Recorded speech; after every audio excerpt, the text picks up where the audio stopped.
Hi, I'm Perry Carpenter, one of the hosts of the Digital Folklore podcast, and this is Digital Folklore Unplugged.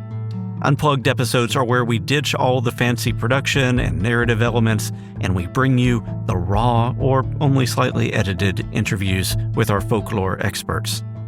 On today's show, Mason and I got to speak with Dr. Sara Cleto and Dr. Brittany Warman from the Carterhaugh School of Folklore and the Fantastic. I'm Dr. Brittany Warman. And I'm Dr. Sara Cleto. And together we are the Carterhaugh School of Folklore and the Fantastic, an online school dedicated to bringing folklore outside of the academy. You'll hear early on that we were interviewing them primarily as part of our Why is Old Tech Spooky episode from last season. And so we touched on themes of the Gothic, nostalgia, and things like that.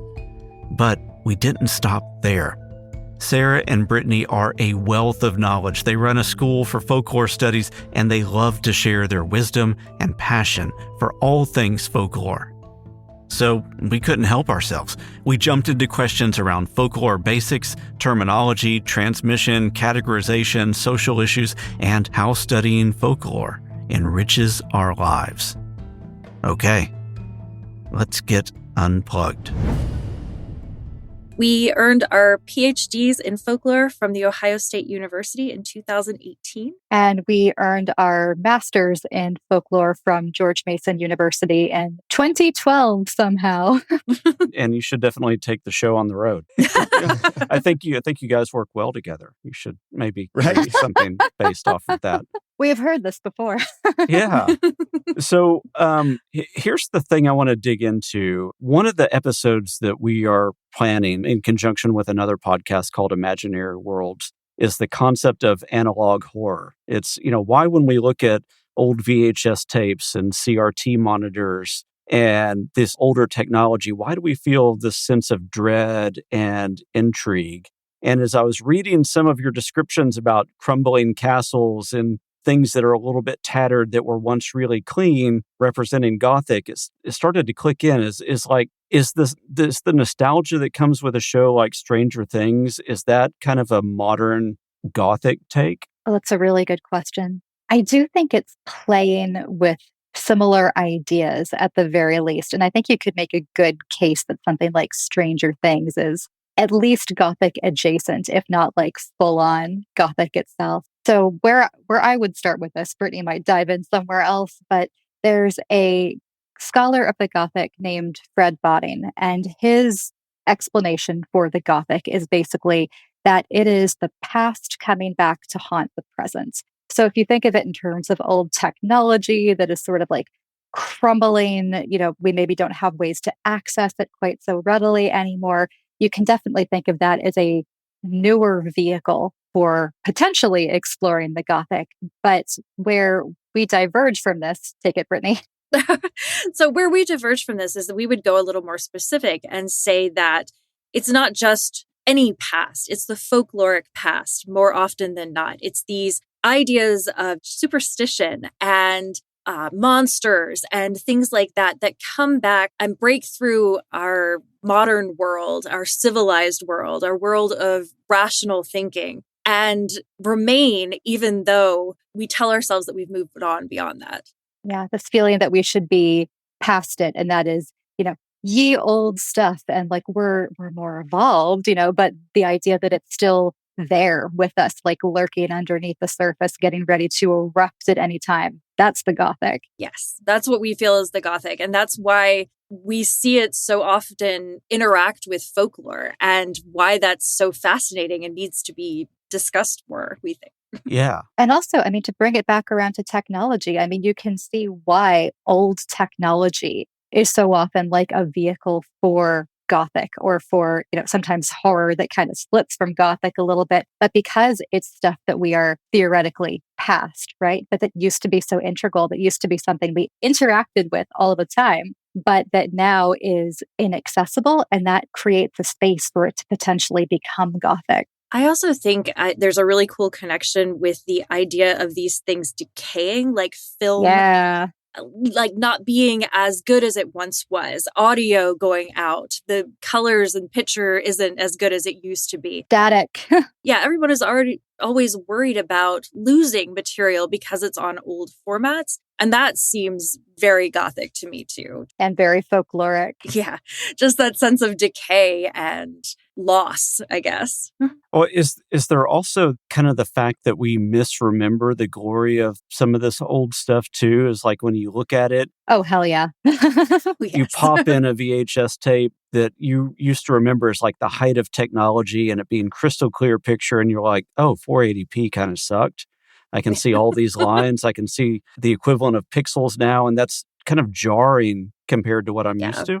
Mm-hmm. Yeah, and it can be a little bit creepy too, because you're not used to it anymore. You're primed for something very different and then don't get that. And when you see that's this older technology trying to work, there's definitely potential for a feeling of uncanniness, which is definitely part of the Gothic as well. Which dovetails with what you were saying just a minute ago, Perry, about, remembering it in this like golden, nostalgic sort of way. And then when the experience of revisiting it doesn't match up to your memories of it, that dissonance can open us up to all kinds of things like the Gothic. It also makes me think of, so the Gothic's heyday, when it really got started as a mode of literature and art and things like that, was around the same time that the Romantic movement was going on in England. And part of the Romantic movement was this fascination with the way things used to be, this lost culture, these lost things that we want to go back to, that we want to reconnect with. And I think that is coming out in the Gothic. I think there's a reason they were popular at the same time. It has a lot to do with a reaction to the Enlightenment and things like that. But I just think that's fascinating. And I think it's also noteworthy that when the Gothic surged again about 100 years later, like at the end of the 1800s, beginning of the 19th century, that was a time with a lot of very, very quick technological change, and a lot of Gothic stuff explicitly sort of engaged with ideas of new technology. So it all goes together. Maybe that's something to dig into. So I think we touched a little bit on the uncanny piece of this. So we could probably dig in a little bit more there, but there's also that grappling with change piece, because I think one of the things that Mason and I really want to bring out of some of these things, and you heard it in that first episode, is so much of the folklore that exists is a reaction to some inflection point within culture, some low-grade thing that's irritating society in some way. What are some of the low-grade things that would kind of create Gothic anything? Another really good question. Yeah. What is Gothic a reaction to, I guess, would be a better way of asking that. Well, to me, the Gothic is always rooted in anxiety. And sometimes those anxieties are small things, but sometimes they're really big things too that are really difficult to talk about. It's the kind of things that you don't want to bring up at the dinner table, like, questions about sexuality, about colonialism, about racism and bigotry in all kinds of senses. And for the Gothic, it seems like they use small things to talk about big things. Yeah, we actually just filmed a 10-episode course on vampires for a company called Wondrium. And we spent a lot of time talking specifically about okay, why do we tell vampire stories? And most vampire stories, not all of them, but a lot of them are Gothic. And the king of all vampire stories, pretty much Dracula, is hella Gothic. It is peak Gothic in so many ways. And all those things that Brittany said, things like anxieties around sexuality and romance, around race, about colonialism, about really any sort of anxiety really can be explored through the Gothic and through folklore in all kinds of different ways. And it seems they get entwined together very frequently. It's easier for us, I think this applies to most of humanity, it's easier for us to tell a story about something than to confront it directly. Mm-hmm. And the Gothic is all about doing that. And folklore is often all about doing that. Mm-hmm. Finding ways to engage with the world in a, personal and artistic way with a lot of other people. I halfway through rereading The Castle of Otranto right now, which I haven't read in years. And that is arguably the first Gothic novel, or at least first supernatural Gothic novel. And the family that it's about is just, they're absolutely Crazy. bananas. Like they're terrible. They treat each other terribly, especially the father figure. And he like wants to marry like this young girl, even though he's already married, and his wife is like standing right there, and his son is just crushed by this giant helmet. Like it's all completely ridiculous and over the top. But, it lets you explore like, okay, what happens if the family structure is destabilized? Like this is a completely melodramatic way of thinking about like the breakdown of the family unit, the breakdown of like an aristocratic way of perceiving the world around you, in a way sort of exploding all of the different institutions that we expect to hold society together. And I do want to note at this point that it has been frequently argued that the Gothic is ultimately a pretty conservative mode, because at the end of the story, all of these things, all of these questions are usually resolved without anything changing. Like the status quo is reinstated. But there's this period of extreme instability in the middle where all of it is questioned that I find very interesting. And in a lot of more contemporary Gothic literature, these institutions explode and then stay exploded. There is no reinstitution of the status quo in the same way. That's really interesting. Yeah. Does that come back to maybe in some of this earlier literature, the person writing it had a sense of helplessness or hopelessness of we can do all of this stuff, but it's all going to stay the same no matter what? So they saw that as realism? Or what do you think is the heart of that? I think it varies depending on the person who told it. Like I'm thinking of Mary Shelley, who wrote Frankenstein and was incredibly radical for the time period. So I don't think that, when she was writing Frankenstein, she was thinking, well, everything's always going to stay the same. Nothing will ever change. But I also don't know that like Horace Walpole of like the murderous supernatural falling helmets was really envisioning a lot of social change himself. Yeah. So, when you talked about Mary Shelley, I think that is a good one to bring up, because Mary Shelley, at the end of Frankenstein, there's a certain amount of restoration to the status quo, because Frankenstein and the monster go off into the snowy tundra and are never seen again. But there's also an open-endedness there that she really doesn't shut it down completely. Yeah. Having not read any of these recently, I'm wondering if there's almost then, if it's not a resolute kind of, oh my God, it's going to stay the same no matter what, then I'm wondering if it's wanting to unsettle the reader and say, imagine a world where all this stayed the same. Wouldn't that be horrible? Isn't that the real horror? That's what we think. Yeah, I think so. And I think that's why when we come across a lot of the scholarly arguments that say, no, like the Gothic is still conservative, I'm like, did you read that? There's so much possibility, so much instability in here. And in a lot of them, it feels sort of nightmarish at the end for nothing to change, but also sometimes nightmarish for things to change. But it's all about this unsettledness that never really completely dispels. I was wondering, and it might be a little bit of a basic thing, but I was wondering, for the sake of like introducing the concept of Gothic, which is something I don't know much about. My initial reaction, I imagine a lot of people's, would be that it's tied to that very specific aesthetic and architecture, and it's like a medieval time in Europe, right? Like how much of Gothic is like married to an aesthetic and an architecture versus the other hallmarks of it, like as we've been talking and I want to about. get you to talk about space after that too.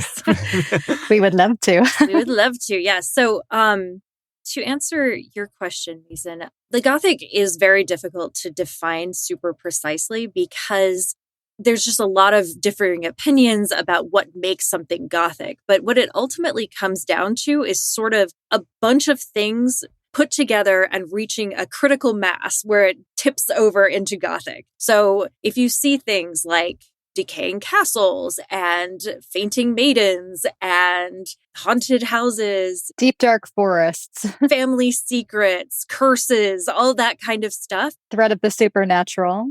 Yes, of course. Once you reach that critical mass, the story really just tips over in there. And that's pretty much the only thing people can agree on when they're trying to define what the Gothic is. We do like Fred Botting's idea that it's the past coming back to haunt the present. But again, we would take it even more specific and say that it's often related to folklore when that past comes back. The folkloric past coming back to haunt the present. And to complicate things further, everything that Brittany mentioned in that list, like any one of those things or a couple of those things can show up in, a story. Yeah. And it wouldn't necessarily be Gothic at all. Like not all stories that happen to have a castle in them are Gothic. Not even every vampire story is necessarily Gothic. It really is that sheer accumulation of stuff that makes it Gothic, which sounds ridiculous. But another key thing about the Gothic is that it is a mode of excess. Like there's too much. There are too many feelings, there's too much stuff, there's too much melodrama. It's completely over the top, and that excessiveness is part of what makes it Gothic. So the overwhelming is a part of that, like a major part of that. Yeah, I really think so. Interesting. It's weird, and it's very funny when contemporary authors play with that or point it out or sort of like parody it. It just really opens the field for all sorts of really, really funny things. I'm curious what you mean by that, being not familiar with the genre. What I was thinking of was one of my favorite vampire books that I think is pretty Gothic called Sunshine by Robin McKinley. And it is set in a world that is pretty post-apocalyptic. It's not like what we think of as classic Gothic. It's not really like moldering castles and dungeons and stuff. It's like a world that has coffee shops. The protagonist is a baker who works in a coffee shop. And at one point, supernatural hijinks ensue, and she wakes up in this room that she thinks of as like a fever dream of the Castle of Otranto because it's so full of just Gothic stuff that she's like, am I hallucinating? Like, what the hell what am I looking at? Who made this? This is ridiculous. So it is a peak Gothic space that has been inserted into a more contemporary Gothic text, literally to make fun of the old aesthetic while continuing to use that aesthetic in other ways. Like there's kind of a techno Gothic decay aesthetic that dominates a lot of the rest of the book, but there's this weird Horace Walpole throwback that I just find incredibly hilarious. Which, interestingly, is a pretty good segue into talking about the future and Gothic and space and sci-fi and what happens when they merge, because the Gothic absolutely can exist in space. It's not the exact same kind of things. Instead of a castle, we might get a Death Star. Instead of a coffin, you might get a chamber that you have to sleep in or anything like that. Instead of running through a dark forest, you're running through the maze-like labyrinth of a spaceship. But all of these things can be twisted to fit in with a more futuristic space kind of setting. So crumbling spaceships like Star Wars, it would be more like Gothic versus Star Trek, which is everything is gleaming and new. And yeah, very much. Yeah. What about cyberpunk, like Blade Runner type of stuff where you have this encroaching newness on the oldness? I think it's a little different, but sometimes playing with similar ideas. Like I don't tend to think of it in quite full-on Gothic terms, whereas there are things from Star Wars where I'm just like, are you guys even kidding around? Like, this is the most Gothic I've ever seen. It's so funny. Yeah, as soon as you brought that up, it clicked into place. It's like, oh yeah. Yes. It really, it really is. It's really funny to watch it through that lens and thinking about how over the top and melodramatic and full of feelings it is. And family drama. Yes. Family secrets. Yes. All kinds of secrets that are revealed. Mm-hmm. I love it. But yeah. And as yesterday you said, the ruined spaceship, the ruined Death Star in the most recent film, well, maybe not the most recent film, the episode 9. Episode 9, yeah, where you see them, there's a battle or a fight on the ruined Death Star, and that's just probably the peak where they really just embrace the whole thing.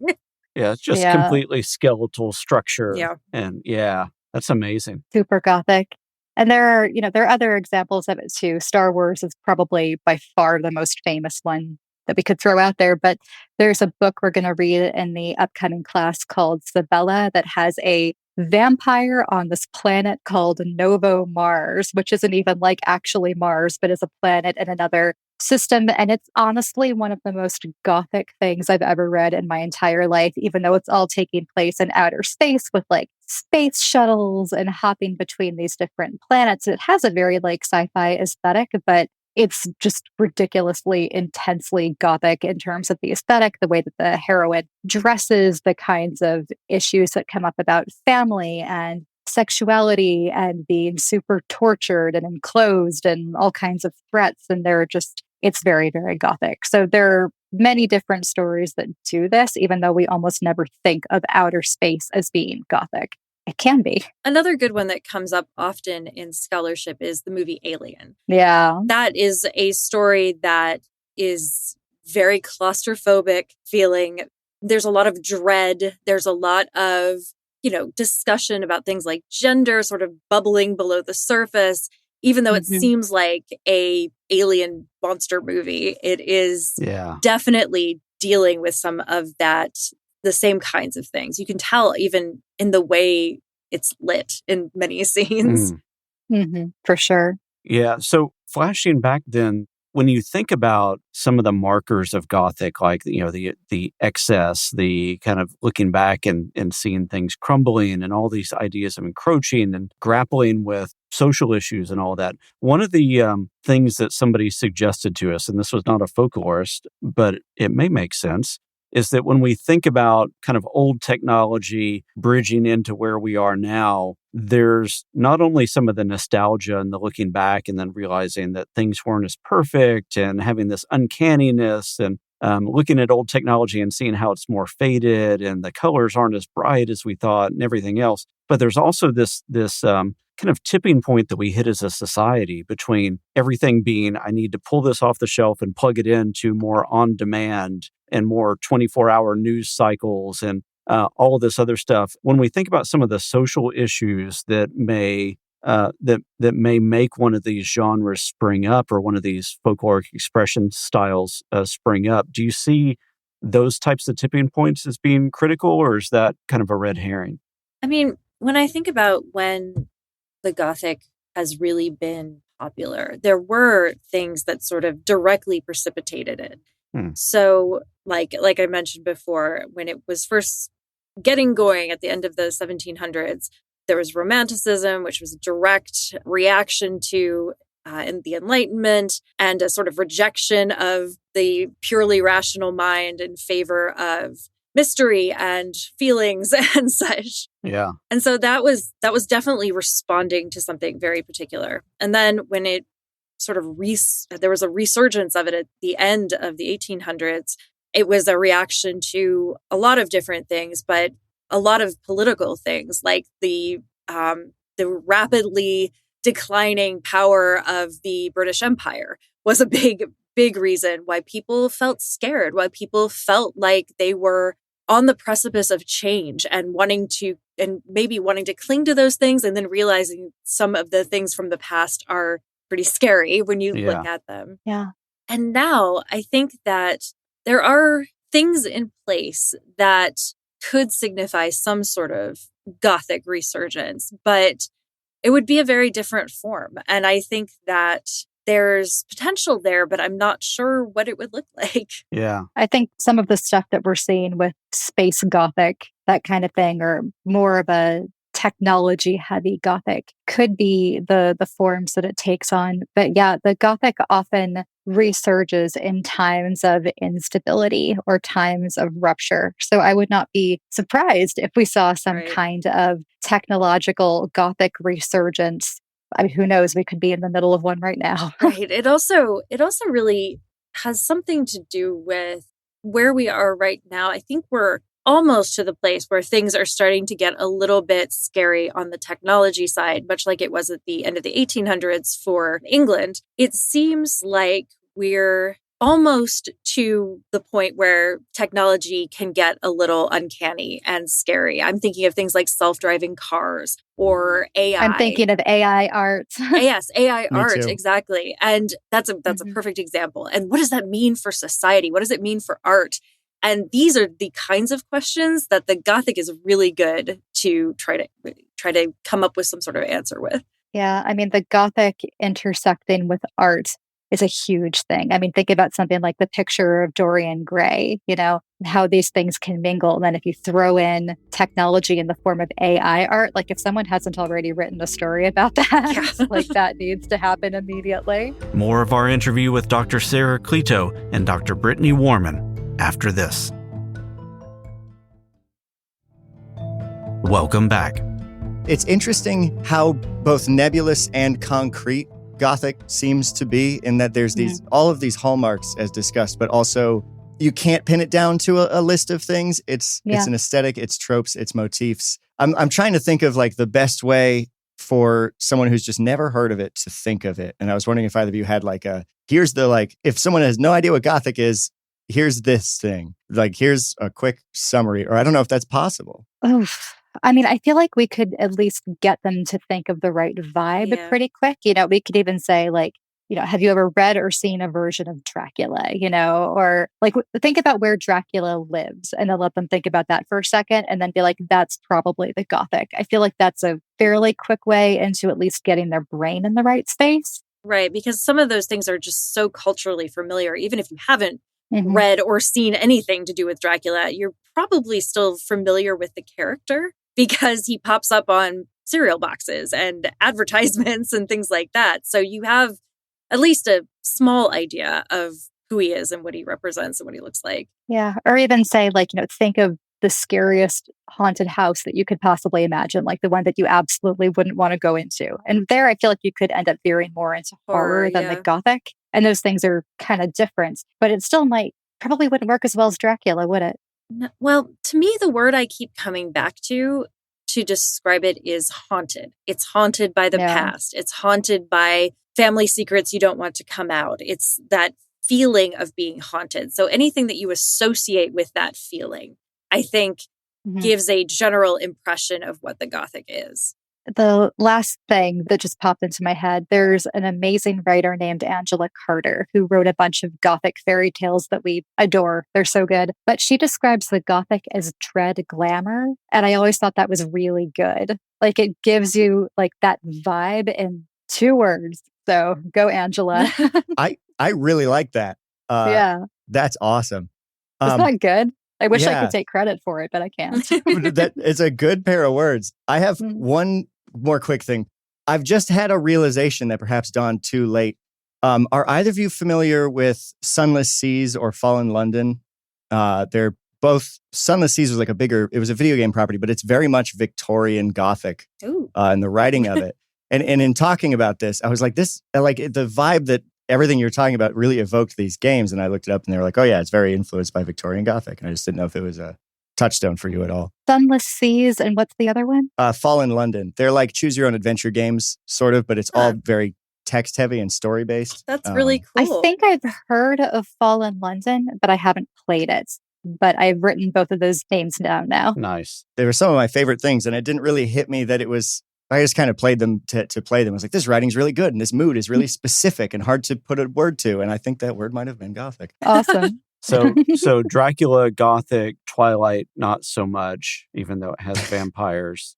Pretty much. I mean, in the sense that there are vampires and that it's often cloudy in Seattle area, but like the aesthetic isn't really. I guess there are some scenes with castles, but yeah, the aesthetic isn't. It's more it's kind just of not urban, there. Yeah, urban fantasy. I mean, there are moments that edge closer into it. Like, when they actually bring in like a castle, I think they go to like Italy for a hot second or something. Like that's legit pretty Gothic. Yeah. But when they're hanging out, in Forks, Seattle, and like a standard restaurant or something, that's really not Gothic. And then Discovery of Witches, I'm not sure if you've seen that kind of in between somewhere. So I actually somehow have not read or seen that. I suspect the Gothic quotient is there, if not through the roof.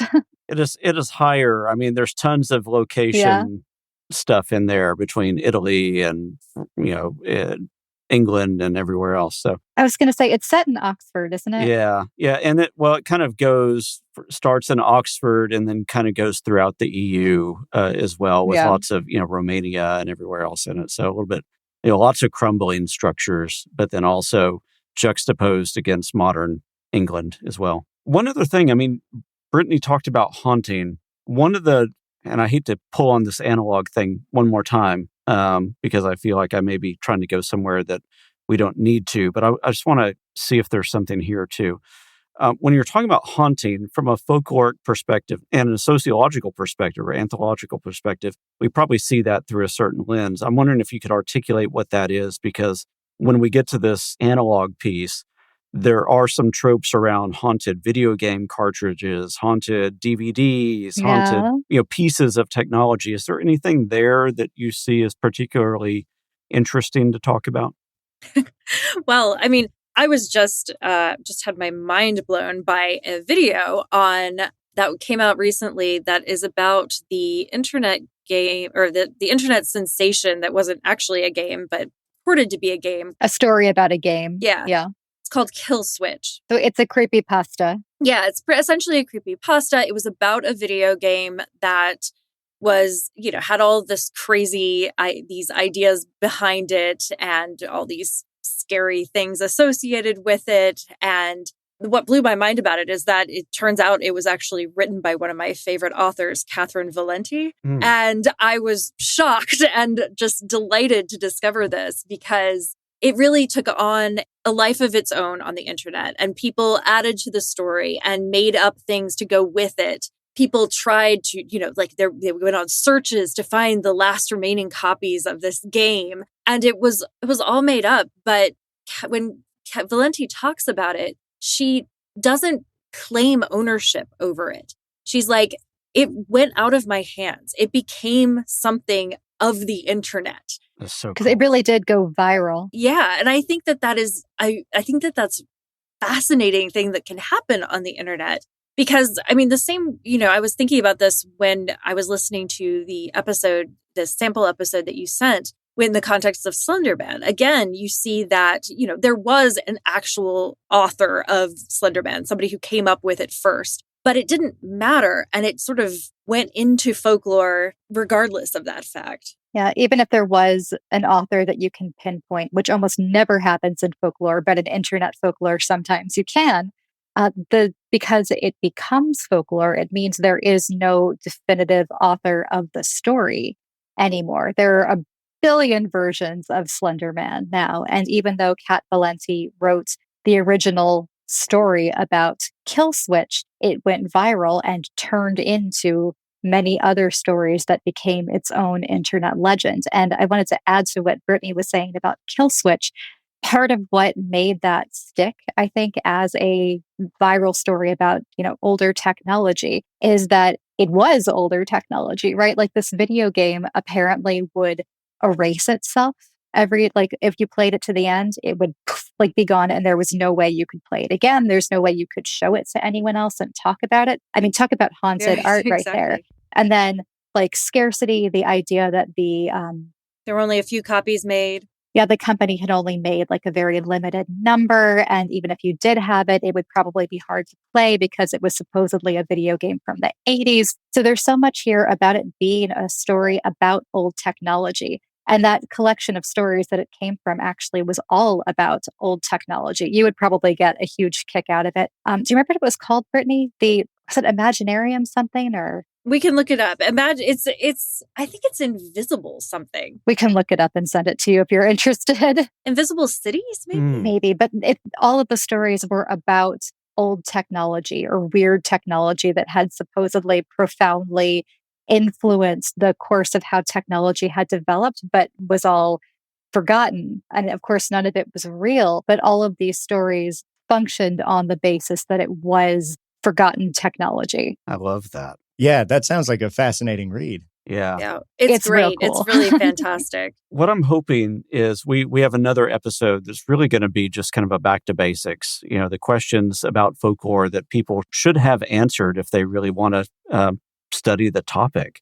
Because again, I think folklore is a term that we use as a society a lot, but without any kind of precision. And we create a lot of confusion and a lot of misunderstandings because of that. And I want to give people a chance to come up to speed and consider themselves on this journey with all of us. So the first thing I want to do is disambiguate some terms for us. When somebody says the word folklore, what does that mean from a discipline perspective? Well, there are a billion different definitions of folklore at this point, and I think they all can offer something really interesting and worth hanging on to. I think it's Lynn McNeil who says that folklore is informal traditional culture, which I think is pretty good. It's pretty short and sweet and easy to hang on to. This kills me.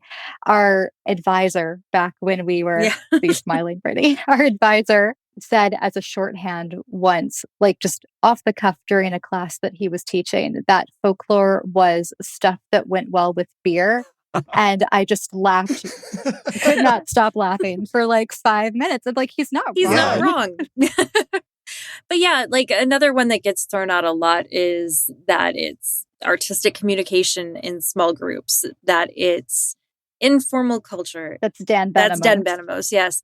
And as far as what, as a discipline, we're kind of, I've heard us described as the child of English and anthropology.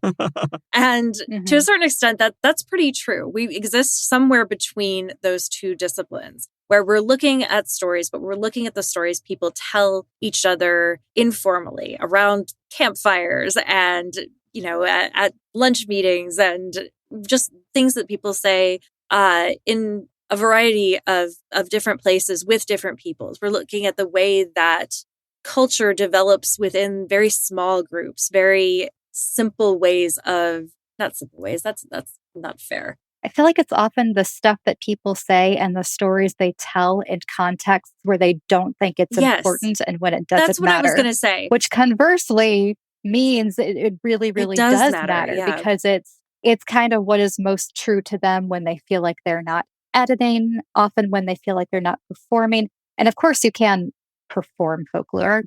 You can perform folk tales or, there's storytelling gatherings of all kinds. But I feel like if you really drill down, folklore is the fabric of everyday life. That's what Brittany and I often come back to in what we say. Yeah, I like that way of fabric putting it. Of everyday life. Yeah, that reminds me of the Zora Hurston folklore is the boiled down juice of human living type of definition. It's the fabric of everyday life. Yeah, I like that too. So good, yeah. The only thing that I would, a fabric sort of gets to it, but I think that what drew me to folklore was that these are the little artistic things that we do in life that people dismiss as not important, like Sara said. It's the ways that we honor the past and look to the future, but it's also, the ways we do that are through these artistic things like telling stories, making music, having festivals, doing pottery, cooking. Yes. All of these things that express creativity that people dismiss as not important or not art in some way, but in reality mean probably more than a lot of art does, in certain circumstances anyway. Yeah.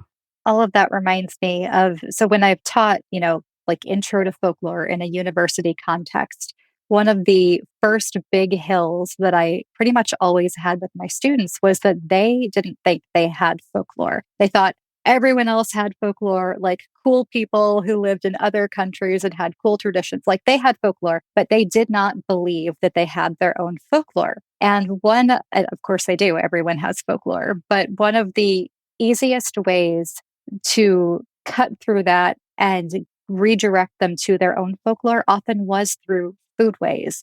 So the folkloric study of food, getting them to think about like their family traditions around what they make and when, especially like if you think, okay, tell me about like your family's Thanksgiving or your family's Christmas. I'm like, well, my dad always has to make the turkey, but my sister's a vegetarian. So stuff got weird. And then we had to add, and before we know it, they've been going on for 15 minutes about all of these traditions and family politics and stories and intricacies. And then I'm like, still think you don't have any folklore? And they're like, oh. Nice. I haven't heard that example before. I really like that. That was my go-to in the classroom. It always worked. Yeah, like the regional stuff. If you go into one area of the country, everybody's about green bean casserole during this time of the year, and another, See, and Brittany had that in her family, but we didn't have it in mine because my family wasn't originally from the South. Nice. So my family was. So we had green bean casserole for sure. Yeah. And I think I heard Lynn McNeil talking once, and she realized that like up in the area that she lives in over in Utah, There's a thing that people do, which is anytime there's a funeral, they'll bring like mashed potatoes, and people call funeral potatoes. Funeral potatoes. Oh gosh. And, other areas of the country, they just don't do that. So, just we're thinking about these terms that people use and they get confused. Just throw out like a grab bag of things and you can jump on one or two. We hear folklore, we hear folktale, we hear fairy tales, we hear legends, we hear urban legends or contemporary legends. And then, of course, you talked about food and the way that people create maybe even like fabrics and toys, and all of that are different kinds of folklore. How do we start to really understand or use those terms appropriately? Because I think some people also, Mason talked about myths and legends. I think for a lot of people, they just grab for a term and they come out with it and don't know how to apply that appropriately. How do we do that, but with more precision? This is a question that comes up a lot. And I think that for the three really big kinds of narrative folklore, we would divide them up as folk tales, of which fairy tales are a part, and legends and myths, right? And then with folk tales, everybody knows that they're fictional stories. They're commonly, with fairy tales anyway, commonly set in far-off lands with nondescript sort of characters and non-specific things about the real world. They take place in once upon a time space. Exactly. With a myth is something, according to folklorists, that is a very sacred story. This is a story that commonly has something to do with the creation of the world, or gods and goddesses, or why the world is the way it is. And these stories are deeply true to people. So it's kind of the polar opposite of a folktale. Folktales, everybody knows they're not true. Mythology, there are people or were people in the world that deeply believed in these stories and these concepts. So in the middle is legends. And legends are stories where you don't know if it's real or fake. It is a story where the question of belief must come up, even if it's ultimately rejected. So you listen to a legend and you think, do I believe in this or not? Like the legend invites you to wonder, did this really happen? And you could come down either way, but because it entertains that question, that's why it falls in the middle. That's why it's a legend. And legends are almost always rooted in real time, in real space. It could be, the corner of Main Street and Elm, or it could be, Great Britain, like was King Arthur real, like that kind of thing. Or it could be Slender Man. But all of these invite you to wonder and speculate on whether or not they're true. So it sits right in the middle between the folk tales, fairy tales, and then the myths on the other end of the spectrum. Right. I think, and the other thing about legends is that they're often very local. Like you will hear a legend somewhere and somebody will say, it happened just up the street. And then you'll go somewhere else and somebody will tell the exact same legend and say, it happened just up this street. And so, and then there's also the idea that folklorists often refer to as fof, which is friend of a friend. Like, this didn't happen to me, but I heard from Susie's uncle that this happened. And so therefore it's got to be true because I believe, Susie's a really smart person. Her uncle must be really smart, So it's that connection with legends is really strong. A chain of sort of tenuous credibility. After the break, the conclusion of our interview with Dr. Sara Cleto and Dr. Brittany Warman. Welcome back. There's another thing that I think the general public doesn't know a lot about, which is categorization systems for folklore. I'm thinking like the ATU system for fairy tales. Can you talk a little bit about that? Sure. Sure. So the ATU system isn't really as complicated as it sounds. Basically, there are a bunch of different versions of every fairy tale we know. There is a Cinderella from China, a Cinderella from America, a Cinderella from France. And all of these stories very clearly are Cinderella, but they all have different names. They're all from different places. They all have different little details to them, depending on where the context of where they were told. All the shoes are different, that kind of thing. Exactly.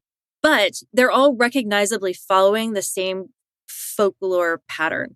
And so in order to think about this collection of stories, a system was devised to number them as opposed to prioritizing one title, because obviously all of these tales have different titles to different people in different languages. And so if you refer to them as by a number, it was a shorthand way of talking about all of the tales and all of the different versions of a particular story. Yeah. And then, of course, we kind of can subdivide them down from there. Like, so for example, ATU 425 is Search for the Lost Husband. And that, broadly encompasses anything that looks sort of like Beauty and the Beast. But then there's, 425A, which, looks more like Cupid and Psyche, and 425B, which has more of an emphasis on like whatever is going on with the enchanted beast character. And then C, which is more like the traditional Beauty and the Beast stories we tend to hear today. So and the numbers go on and the subdivisions go on. So it really is just a way of grouping these stories together by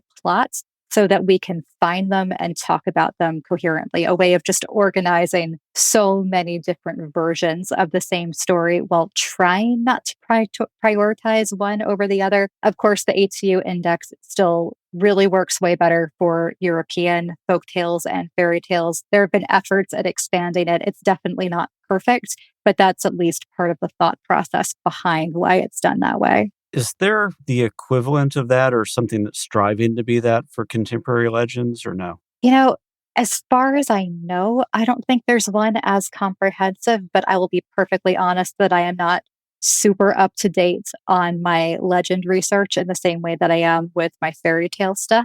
So I'm not sure. No, I don't know of any. None that function in the same way. Yeah, I've looked and haven't seen anything. Yeah, I don't think so, but I am not 100% sure. Even as incomplete and Western prioritized as the ATU system is, it was still a huge undertaking that deserves a lot of respect, because that was just, it was a enormous, that was a lot of work. It was an enormous thing to do. So kudos to Stith Thompson and Uther. Sorry. Can't fathom taking on a project of that scale. Yeah. No, it's mind-boggling. I was thinking it would be good to get you two speaking on like the idea of not having an authoritative canon or like a centralized version of stories too. Yes, for something to really be folklore, there need to be multiple coexisting versions of it, and no one version is ultimately correct. We very frequently get asked some version of like, so what's the real version of Snow White? What's the oldest version? What's the most authentic version of Snow White? The original. The original. Oh gosh, yeah.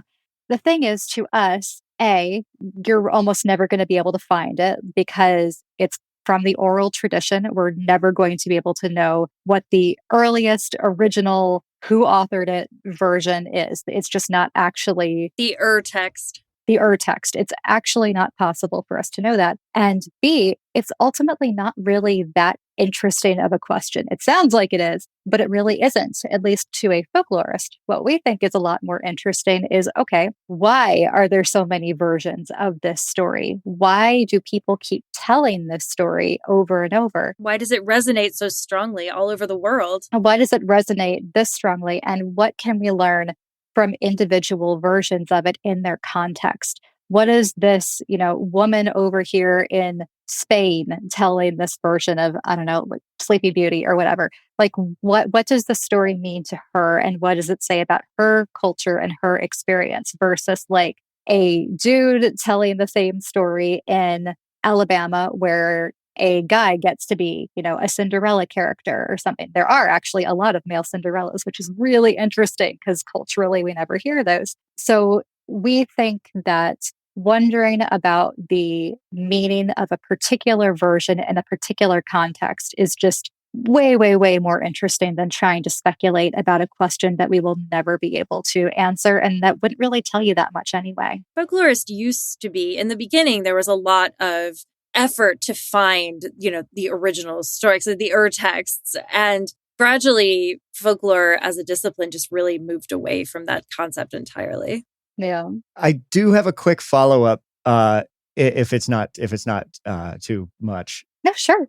And it was something with one of the episodes we're working on that I was trying to like find out for myself. So it's something I'm not even super sure on. Perry, you helped out a lot with this. What thoughts do you have about folklore existing as something people take away from a piece of centralized media? So whether that's like fan communities or people working together to solve a mystery, or like for instance, the situation we're talking about was ARGs in a video game where it's like, it's a mystery, somebody set it up, but it's solved by the community that surrounds it, and there's communication and meaning, and then their own stories they take away from it. Like where are the are there folkloric aspects to that kind of communication, even if it's branched from a centralized thing? If I am following this, then absolutely. Like, if you're talking about like fan culture or particular subgroups, things like that, part of what makes them what they are is that they have their own folklore. They tell their own story. They have their own sort of community experiences and language and interests and games and all of this stuff.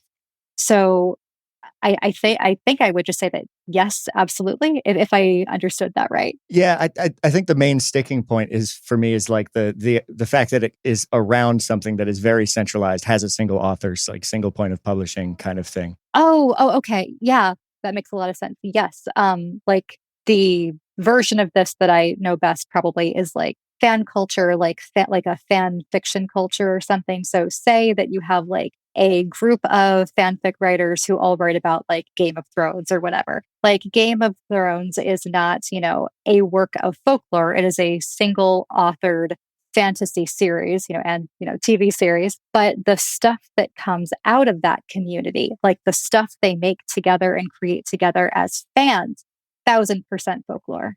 Well, and correct me on this if I'm overstating something. Let's say you had a thing, maybe it's even your school, and out of that is a community like a Discord server or something like that. That would be a folk group that is centered around the study of folk studies.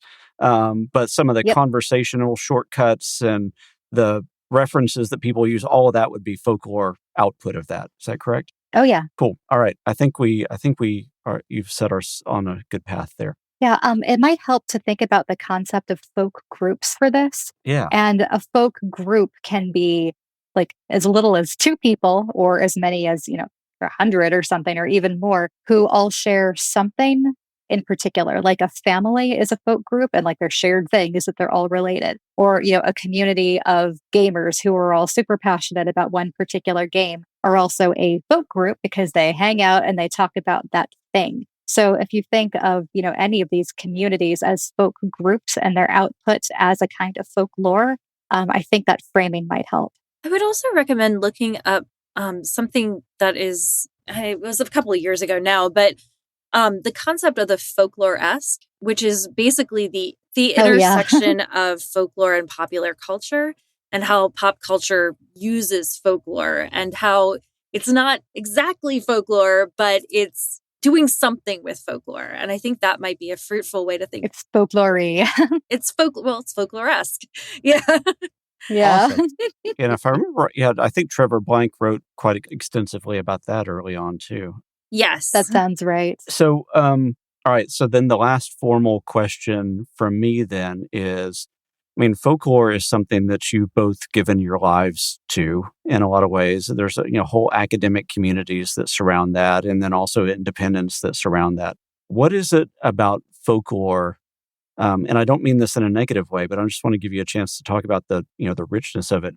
What is it about folklore and the study thereof that makes it something worthy of people kind of investing that much of their life into? Sara and I like to talk about folklore and why it's important by saying that it's a way of accessing a kind of everyday magic. Folklore for us is the little things in the world that don't seem that important, but really are, and can make or break the way that you experience something, how you understand big things like your family or your sexuality or race or anything like that. These little bits of folklore that you put together, that you interact with creatively, that you use to interact with tradition, but also to make changes in your life and in the world of your group. I think all of that is a kind of magic. And I think that it deserves a close look.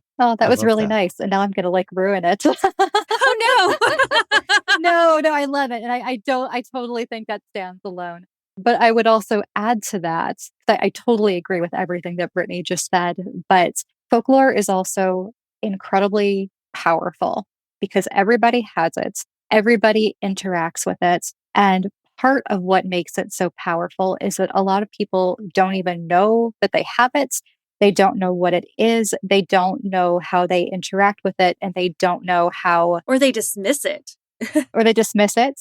And also how it can use you. So folklore, we love folklore. We love the study of folklore, but it can be used. We really do believe like in good, wonderful, incredible, affirming ways in the world. And it can also be used to manipulate people and cause horrible problems, cause terrible beliefs and ideas to spread. And I think knowing what it is, knowing how to recognize this fabric or this thread that runs through everyone in so many different ways and literally weaves us all together in this giant web. Learning how to see it is really, really important. That is so cool. We actually have an episode planned on the weaponization of folklore. That's really good. It's important that people pay attention to that too. I know I wax poetic about, the beauty and the magic and the art of it, but it's true. I mean, that is true. And to be fair, is why we love it so much. Right. Yeah. But yes, which was the question, I will say. No, your answer was really good. But there is that other aspect of it that definitely needs to be acknowledged as well. Yeah. Well, it is, the study of it is a study of us. And I think that that's super, super important. I was wanting to give you a chance to kind of really get that out there because a lot of people do say, well, that's just a myth. That's just a fairy tale. That's just a legend. That's just folklore. And I think we need to get rid of the just in front of it. Absolutely. Oh my gosh, yes. And say, no, this is significant because this is our story, our narrative, and it says something about us, or something significant about the people from which it arose, or something from the people that are trying to use it against another group of people. Absolutely. Yeah, 1,000%. And so, like, for example, Brittany and I, we're folklorists, but one of our primary specializations is fairy tales, and everything that you just said about the way that people don't recognize or minimize folklore, like that the volume is turned up even higher for fairy tales because it's also coded as being feminine and for children and frivolous and silly. And we profoundly believe and know that fairy tales are actually really, really important and really, really culturally powerful in so many different ways. I mean, like, for example, the Nazis literally used it as propaganda very effectively. But it can also be used to open up new paths to, seeing yourself reflected back at you in the fairy tales and the folklore that you consume. It can be used in incredibly positive and empowering ways. But if we're stuck just going, oh, it's just a fairy tale, it doesn't matter, it's just folklore, it doesn't matter, then none of this is seen. So we have to learn how to see it first. I know there's more nuance to it, but also on its face, it's kind of strange to be dismissive of, how is that important? It's the story we tell our children who grow up to be the future. I don't know how that works either. I've often thought that. Yeah. I don't know. Thanks so much for listening, and thank you to our guests, Dr. Sara Cleto and Dr. Brittany Warman of the Carterhaugh School of Folklore and the Fantastic. Check out our show notes for information about the school, Dr. Sara Cleto, Dr. Brittany Warman, and a ton of other fun and informative resources. If you have any questions, feedback, ideas for a future episode, or anything else, you can reach us at hello@eighthlayermedia.com. Or if you'd like information about sponsoring an episode, a few episodes, or an entire season, hit us up. We'd love to hear from you. Digital Folklore is created and produced by Eighth Layer Media. That's all for now. Thanks for listening.